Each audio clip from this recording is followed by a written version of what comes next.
বর্ষার দিনে কাপড় কেচে শুকাবার ঝামেলা থেকে মুক্তি পাওয়ার জন্য কি করতে হবে বা কি করে কাপড় শুকানো যাবে, ভিন্ডি শুকিয়ে গেলে সে আগের মতো কি করে টাটকা হবে, কলা কেটে রাখলে কিভাবে ভালো থাকবে বা কালো হবে না, এই সব বিভিন্ন ধরনের প্রশ্নের উত্তর আজ আমি নিয়ে এসেছি আজকের আমার কিচেন টিপসে।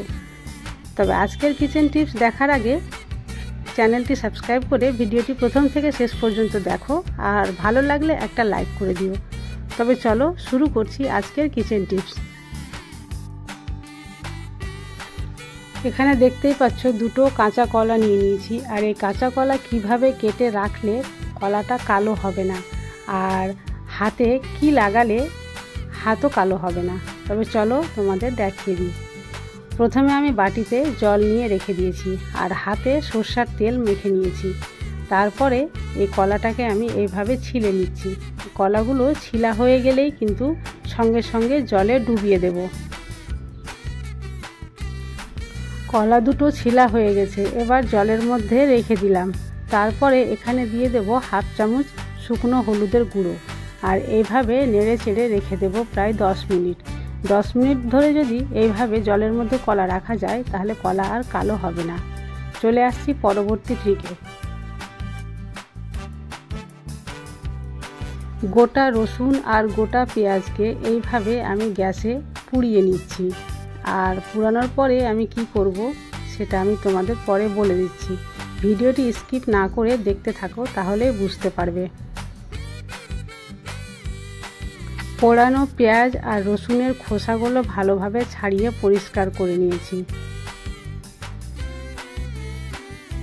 ছিলে রাখা পেঁয়াজ আর রসুনকে এবার ভালোভাবে ধুয়ে আমি একটা পাত্রে রেখে দিয়েছি, আর এরপরেই দিয়ে দিচ্ছি এখানে কেটে রাখা কিছুটা আদা, দুটো কাঁচা লঙ্কা আর হাফ চামচের মতো শুকনো জিরে। এই সমস্ত কিছু একসঙ্গে যদি পেস্ট করে নেওয়া হয় আর কলাইয়ের ডাল রান্না করার সময় যদি এই পেস্টটা দেওয়া হয় তাহলে কলাইয়ের ডালের টেস্ট আগের চাইতে ডবল হয়ে যাবে। আশা করছি এই ট্রিকটিও তোমাদের খুবই ভালো লেগেছে। চলে আসছি পরবর্তী ট্রিকে। এখানে দেখতেই পাচ্ছ আমার আজকের ছিলে রাখা সবজি বা তরকারির যেসব খোসাগুলো রয়েছে আমি কিছুই ফেলে দিইনি, সব কিছু আমি এইভাবে জমা করে রেখেছি, আর এগুলোকে আমি মিক্সার গ্রাইন্ডারে ভালোভাবে গ্রাইন্ড করে নেব। পিকে ম্যাজিক ফুড ফ্যাক্টরিকে তোমরা যদি ইনস্টাগ্রামে ফলো করতে চাও তাহলে ডেসক্রিপশানে লিঙ্ক দেওয়া রয়েছে, সেখানে গিয়ে অবশ্যই ফলো করতে পারো। সবজির খোসাগুলোকে জল দিয়ে ভালোভাবে গ্রাইন্ড করে নিলাম, আর গ্রাইন্ড করে নেওয়া এই খোসার মিশ্রণটি আমি একটা পাত্রে ঢেলে নেব, আর সেটাতে দিয়ে দেবো কিছু পরিমাণ জল। এই অবস্থায় আমি 2 দিন রেখে দেবো। 2 দিন পরে এটা যখন একেবারে পচে যাবে বা সার হয়ে যাবে তখন আরও কিছু পরিমাণ জলের সঙ্গে মিক্স করে অল্প অল্প করে প্রত্যেকটা গাছের গোড়ায় আমি দিয়ে দেবো। এটা গাছের জন্য খুবই উপকারী। এটা গাছের গোড়ায় দিলে খুব তাড়াতাড়ি গাছের বৃদ্ধি হয়, আর যদি ফুলের গাছ থাকে তাহলে প্রচুর পরিমাণে ফুল আসে। আশা করছি এই ট্রিকটিও তোমাদের খুব ভালো লেগেছে। চলে আসছি পরবর্তী ট্রিকে। এখানে দেখতে পাচ্ছ আমি কিছুটা পাটের শাক রেখেছি যেটা আমি রান্না করব। তার জন্য আগে থেকে আমি ধুয়ে এইভাবে একটা ছাঁকনিযুক্ত পাত্রের উপরে রেখে দিয়েছি যাতে তার মধ্যে কোনো রকম জল না থাকে। আর এই পাটের শাক কীভাবে রান্না করলে একেবারে ঝরঝরে হবে সেটাই আমি আজকে তোমাদের সঙ্গে শেয়ার করছি। পাটের শাক ধুয়ে আমি এভাবে রেখে দিয়েছি। তারপরে যে কড়াইয়ে আমি রান্না করব সেই কড়াইটা আমি নিয়ে নিয়েছি।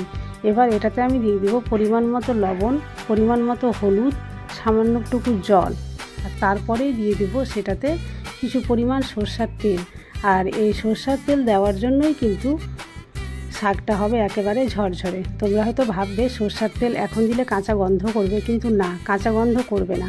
পরবর্তীকালে আবার যখন শাকটা তেলে ফেলবো তখন আবার পেঁয়াজ কুচি, লঙ্কা কুচি আর তেল দিয়ে আবার শাক তেলে ফেলা যাবে। এখন এই অবস্থায় এর মধ্যে শাক দিয়ে দিলাম, আর এটা আমি গ্যাসের ফ্লেমে বসিয়ে দেবো সেদ্ধ হওয়ার জন্য। আশা করছি এই টিপটিও তোমাদের খুব ভালো লেগেছে। আর এই প্রসেসে শাক রান্না করে দেখো, খুব সুন্দর হবে এবং ঝরঝরে হবে। চলে আসছি পরবর্তী ট্রিকে। এখানে দেখতেই পাচ্ছ ভাতের হাঁড়ি বা তরকারির হাঁড়ি, যে কোনো হাঁড়ি বাসন রাখার স্ট্যান্ড রয়েছে, আর এই স্ট্যান্ডে আমি কিন্তু কাপড় শুকাবো। বর্ষার দিনে কাপড় শুকাবার অনেক ঝামেলা হয়, বাইরে তো রোদ্রে থাকেই না, বরঞ্চ বাড়ির মধ্যেও শুকানোর খুব ঝামেলা। আজকের এই প্রসেসে যদি কাপড় শুকাও তাহলে অনেকটা কাপড় একসঙ্গে শুকিয়ে নিতে পারবে। এই যে এইভাবে 3টে দড়ি নিয়েছি, নিয়ে 3 দিকে আমি বেঁধে দিলাম, আর 3টাকে একসঙ্গে ধরে উপরে আমি বেঁধে কোনো এক জায়গায় ঝুলিয়ে দেব। দেখতেই পাচ্ছ ঘরের এক জায়গায় আমি এটা ঝুলিয়ে রেখেছি, যেখানে বাতাসটা খুব ভালোভাবে লাগবে, বাতাসেই কিন্তু এখানে কাপড় শুকিয়ে যাবে। আর দেখতে পাচ্ছ কত ভালোভাবে আমি ঝুলিয়েছি। আর এখানেই কিন্তু আমি কাপড়গুলো এইভাবে হ্যাঙ্গারের মাধ্যমে ঝুলিয়ে দেব। এখানে আমি 4-5টা হ্যাঙ্গার দিয়েছি, তোমরা ইচ্ছা করলে আরও এর মধ্যে কাপড় ঝোলাতে পারবে। আশা করছি এই ট্রিকটিও তোমাদের খুবই ভালো লেগেছে। চলে আসছি পরবর্তী ট্রিকে। ভিন্ডি এনে ঘরে রাখলে ভিন্ডি শুকিয়ে যায়, সে আমি ফ্রিজে রাখি বা বাইরে রাখি। বাইরে রাখলে তাড়াতাড়ি শুকোয়, ফ্রিজে রাখলে একটু দেরিতে শুকোয়, কিন্তু অবশ্যই শুকোয়। কিন্তু এই শুকানো ভিন্ডি ভাজা খেতে কিন্তু ভালো লাগে না। আর তার জন্যই শুকানো ভিন্ডি কী করে আবার আগের মতো টাটকা হবে, এই প্রসেসটাই আমি তোমাদের সঙ্গে শেয়ার করছি। ভিন্ডি এইভাবে একটা জলের মধ্যে রেখে দিলাম, তার উপরে দিয়ে দিচ্ছি কিছুটা বরফের টুকরো। আর এইভাবে 10 মিনিট ধরে যদি ভিন্ডিকে বরফের টুকরোতে ঢেকে রাখা যায়, তাহলে ভিন্ডি সে আগের মতো একেবারে টাটকা হয়ে যাবে। আশা করছি এই ট্রিকটিও তোমাদের খুবই ভালো লেগেছে। চলে আসছি পরবর্তী ট্রিকে। কিভাবে ভিন্ডি ভাজা করলে ভাজা একেবারে ঝরঝরে হবে। ভিন্ডিকে আগেই ধুয়ে নিতে হবে, ধুয়ে পরিষ্কার করে তারপরে ভিন্ডি মুছে নিতে হবে। মুছে নেওয়ার পরে ভিন্ডিকে এইভাবে কেটে নিতে হবে। কাটার পরে এবার আমি যখন ভাজা করব তখন লবণটা কিন্তু সঙ্গে সঙ্গে দেব না। যখন ভিন্ডি ভাজা প্রায় হয়ে আসবে তখন আমি লবণ দেব, তাহলে ভিন্ডি ভাজার গায়ে যে তেলতেলে ভাবটা থাকে সেটা আর থাকবে না। ভিন্ডি ভাজা একেবারে হয়ে যাবে ঝরঝরে আর শুকনো। আশা করছি এই ট্রিকটিও তোমাদের খুবই ভালো লেগেছে।